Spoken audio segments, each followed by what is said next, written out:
Ve hava hastalık havası sevgili izleyenler, işte bu yüzden İstanbul başta olmak üzere aslında Türkiye'nin tamamında üst solunum yolu enfeksiyonunda ciddi bir artış var. Acil servisler bu yüzden en yoğun günlerini yaşıyor. Uzmanlar durumu birden fazla virüsün aynı anda görülmesine bağladı. Peki tavsiyeler neler? İzliyoruz. Bir 10 gün önce yaşadım. Bir 7 gün falan sürdü. 3 gün bitti.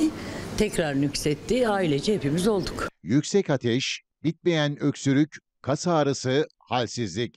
Üst solunum yolları vakaları arttı, acil servisler doldu. Bugünlerde göğüs hastalıkları, enfeksiyon, dahiliye, çocuk bölümleri, aciller gerçekten yoğun. Hastane koridorları artık ciddi şekilde kalabalıklaşmaya başladı. Hastalık öncesinde kendisini sıradan bir soğuk algınlığı olarak gösteriyor. Sonrasındaysa iyileşmek yerine şiddetini gittikçe artırıyor. Uzmanlar bunu birden fazla virüsün birleşmiş olmasına bağlıyor. Bu nedenle ne çocuklar iyileşebiliyor ne de yetişkinler başını yastıktan kaldırabiliyor. Özellikle influenza, grip vakaları, onun alt branşları olarak işte domuz gribi, Covid vakaları tekrardan görülüyor. İstanbul başta olmak üzere Türkiye'nin birçok kentinde çocuklar ve yetişkinler boğaz ağrısı, düşmeyen ateş, öksürük şikayetleriyle hastaneleri doldurdu.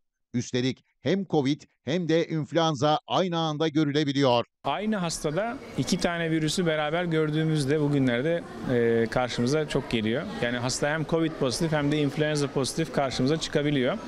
Bunların hepsinin semptomları birbirine benzeşebiliyor. Grip semptomları yani baş ağrısı, öksürük, ateş, nefes darlığı, solunum güçlüğü. Uzmanlara göre durum korkutucu değil. Ortaya çıkan tablonun nedeni bir süre devam eden izolasyon sürecinin bitmesi ve hijyen kurallarının unutulmuş olması ve en önemlisi kış mevsiminin geç gelmesine bağlıyorlar. Antibiyotik falan kullandım elhamdülillah. Bugün son kontrolüme geldim. Çocuklarımız okula gidiyor aslında onlarda görüyoruz, seziyoruz ama şu an onlara herhangi bir tanı konmuş değil yani. Uzmanlar reçete edilen ilaçların yanı sıra hastalıktan kurtulmak için alınması gereken tedbirleri de sıraladı.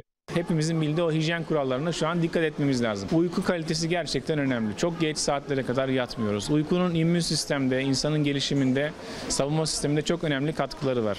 Beslenmemize yine yeşilliklerden, meyvelerden ekleyerek biraz vitamin takviyesi almamız gerekiyor. Sıvı tüketimini özellikle hatırlatıyoruz. Yani birkaç kalem eğer söylersek bunları en başta hatırlatmamız lazım.